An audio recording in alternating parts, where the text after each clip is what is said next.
specifically with ASIS, I think it's important from the standpoint of those people who are interested broadly in the areas of information and information professional activities. The ASIS conference and field really takes a broad view about those areas and are looking at kind of future trends in the information field, which is something I think is important for all of us to be keeping our eyes on, especially as our field continues to evolve and grow. And I think ASIS is a really great place for bringing those ideas and those trends together in one conference, in one association. Some of the other benefits, I think, in terms of any professional association, and specifically with ASIS, is the benefit of building your professional networks, which I think is important both from the standpoint of your career advancement and also in the potential of identifying career opportunities and job opportunities. And another nice thing about ASIS that's different from some of the other associations is that it is a smaller association, and in that sense then I think it's easier to get involved and take a leadership role and to get to know other people in the field as well. So some associations like the American Library Association are just so huge and massive that sometimes it can be a little overwhelming, and ASIS is nice because it is a smaller group and really attracts the leading thinkers in the field.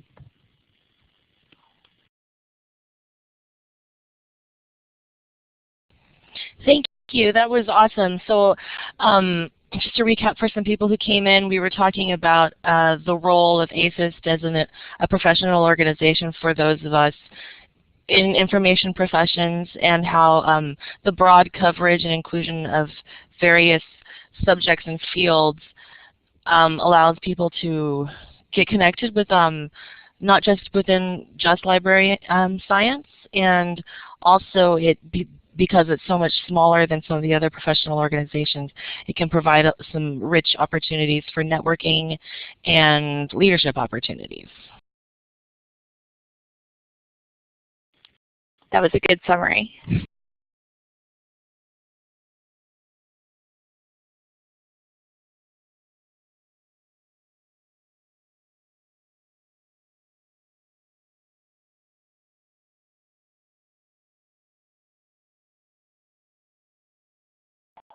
I have a question. I actually already joined ASIS with Library 200 complimentary membership, and I was wondering if you could give a little bit more information on what the special interest groups, what's involved with those.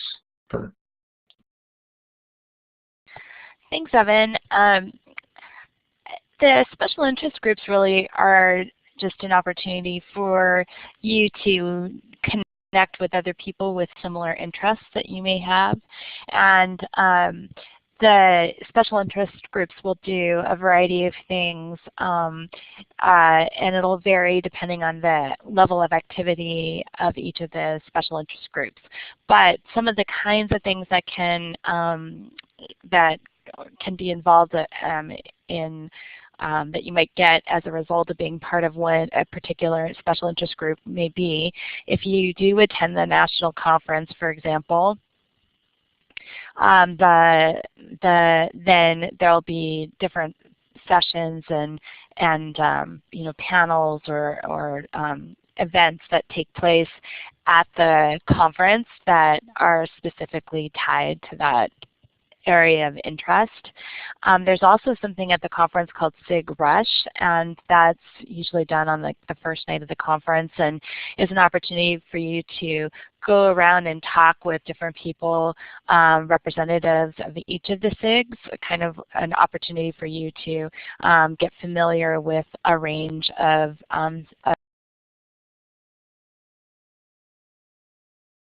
of SIGs and what they do.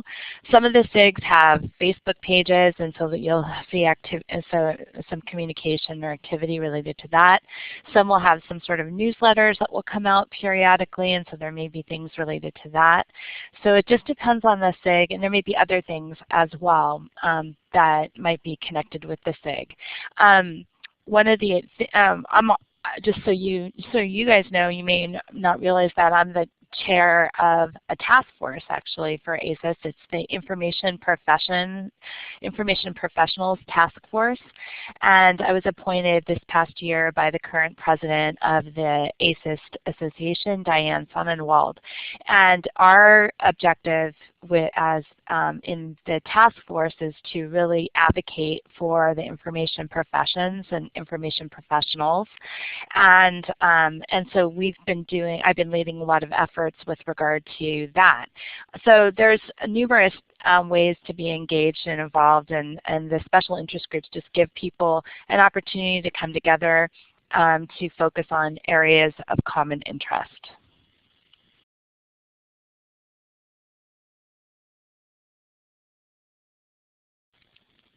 I have a question for you. Can you raise your hand if you will be attending the annual conference in Baltimore?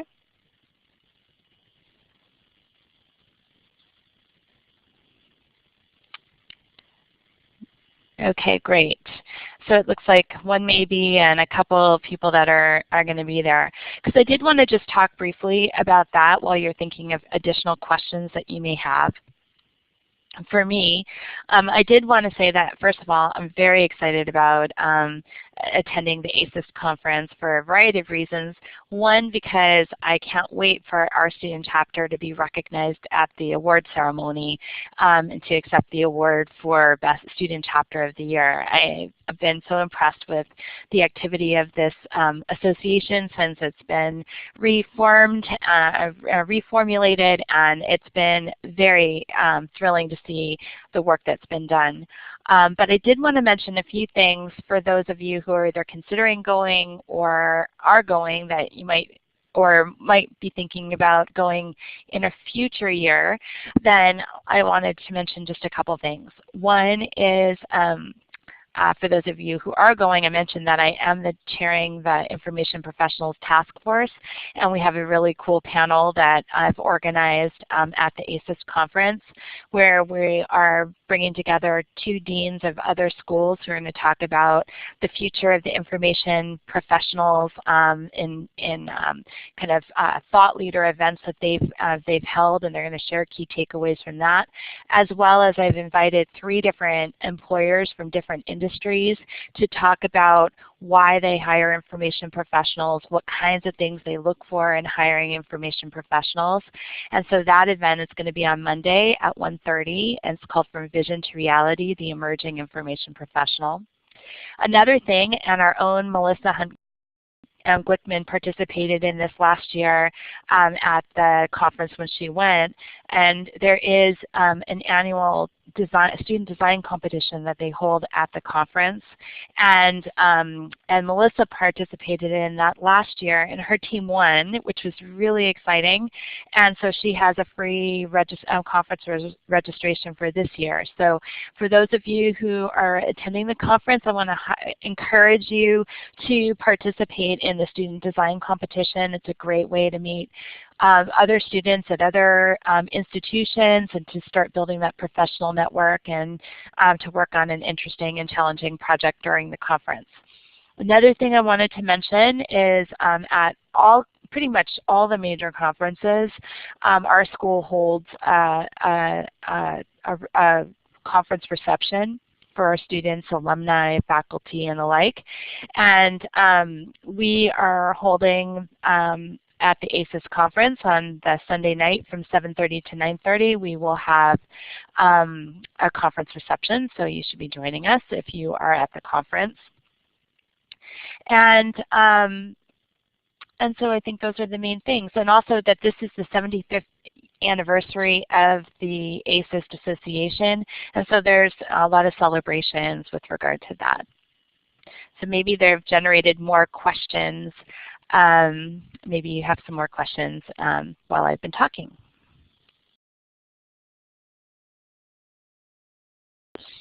Hi, Dr. Hirsh. I guess I just have a question about what my responsibilities are as the Assembly representative at the conference.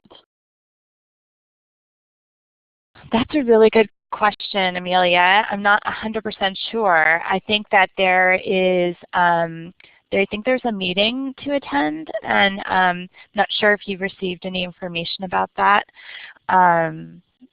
Or to look on the schedule for that meeting. Okay, we'll take a look at the schedule because I think there's a meeting for Assembly representatives, and yeah, and Melissa just added to take notes and then report back. So I think that is it.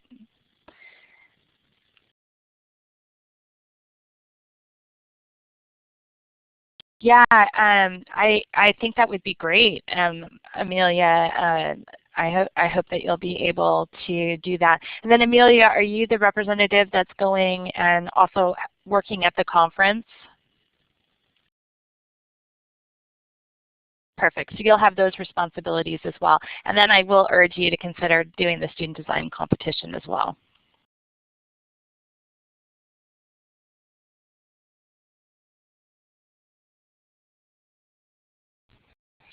Thanks, Dr. Hirsh. I think for describing what's coming up at the the annual meeting for ASIS, it sounds really exciting. It sounds like there's a lot of really cool events that students would definitely benefit from if they can make it to Baltimore. I just had a quick question. That panel with employers and then your panel discussing the future of the information profession, will those panels be recorded or available afterwards, or will notes on the panels be available for people who can't attend?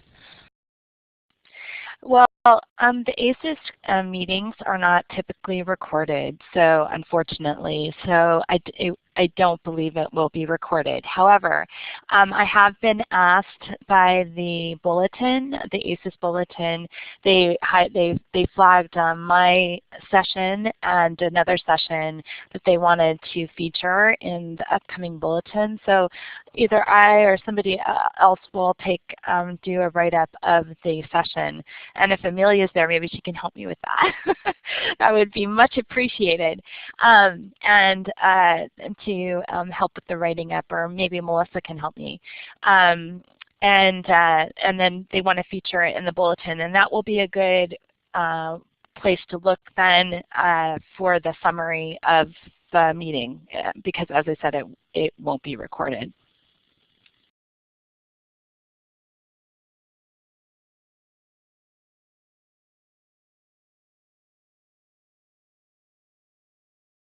And that might even be, Amelia and if Melissa's attending as well, it might even be something that if you like the format or there's certain aspects of that, that might be actually kind of an interesting session to potentially organize as an ASIS student chapter activity, either with these speakers or with different speakers after the fact, to arrange something like that, because that might be an interesting thing to build on. We only had time in our session to invite 3 different sectors and employers, but obviously there's a lot of other potential sectors and employers to talk to, and that might be an interesting session to hold.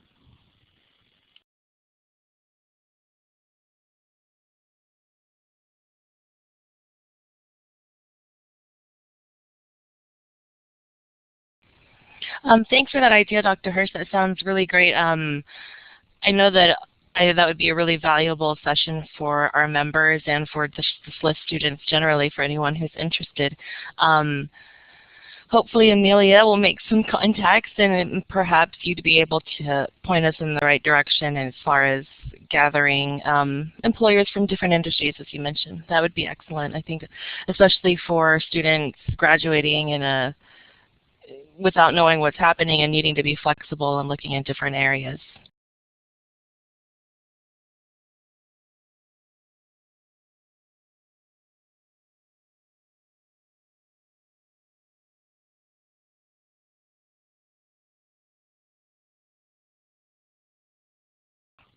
there anything else you guys like to know about? I mentioned to Jennifer that I have been involved with ASIS for a long time, and it's been my one constant association that I've been involved with as a master's student, as a doctoral student, and when I was a professor, when I worked in industry, kind of out sitting in kind of working as a in the user experience space, and I worked in R&D.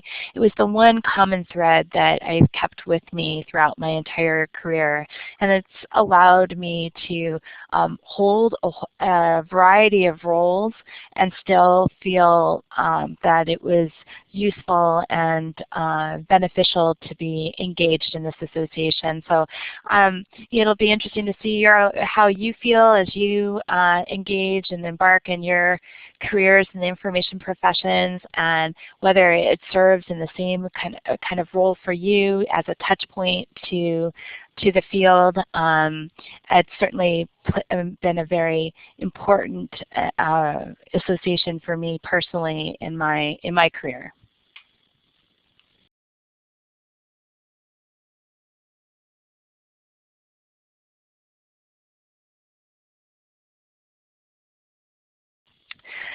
So I see Lizette's question. And no, I would say that ASIS doesn't really collaborate with ALA. There has been discussion about the overlap between the SLIS conference, which is the Library Educators Conference, because there's quite a few, because of the research focus of the ASIS conference. And there has been some connection between, there's been discussion about some potential overlap also with the iSchool conference because of the focus on the information aspects and the like, but there isn't as direct a connection with the American Library Association, and I'm not aware of any direct collaborations with that association.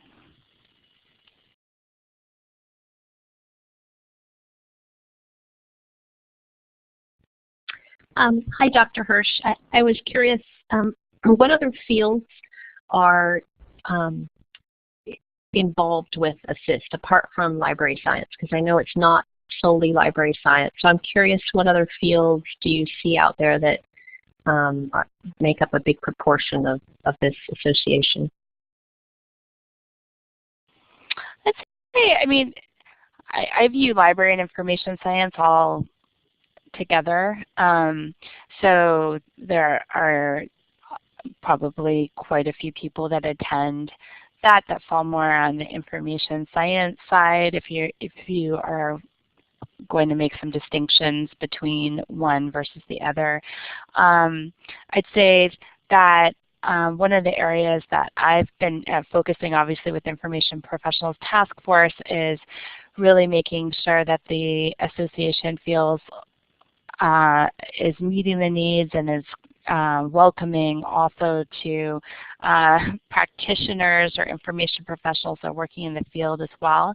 And then more directly to your question, I think that it's something that I'd say that there are some people that have more of maybe more of a technical background, coming more from a field like maybe a few people from the computer science areas, maybe there's some people from industry that work with information and data, but maybe more in terms of products. So I'd say from that perspective, I'm trying to think what other areas. I can't think of anything else off the top of my head in terms of what other disciplines it draws from. I think, though, that it views itself as wanting to be even more inclusive than how I just described it. Oh, and yes, and information architecture for sure.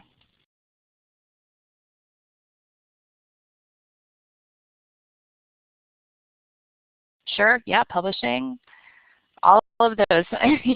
Yes, I guess for me, I view, I consider all of those still under the purview of library and information science, so I didn't think to specify those specific areas, but yes, those would be included.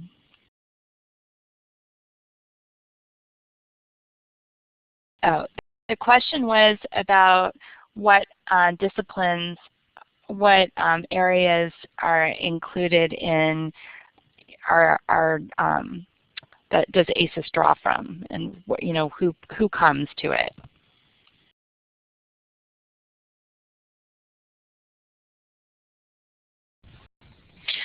Thanks for all this information, Dr. Hirsh. It's been really great, very informative. If anyone has any last questions, maybe we could take those.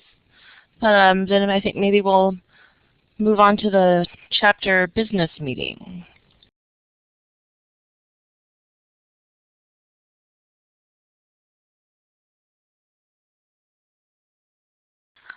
Well, it's my pleasure to be here, and I hope you have a great meeting, and good luck with everything in the coming year, and let me know if there's any ways that I can be of any assistance. And for those of you who will be at the conference, I am looking forward to seeing you there.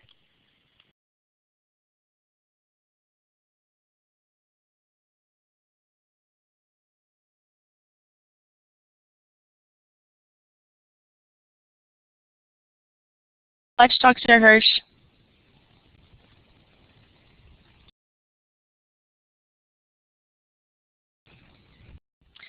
Awesome. So that was really fun. We had a really fun question and answer session with Dr. Hirsh. The questions were all really interesting, and I think that I'm pretty jealous of everybody who gets to go to the meeting now. I hope you guys are able to make the most of it and attend some cool panels and meet people and have a good time in Baltimore.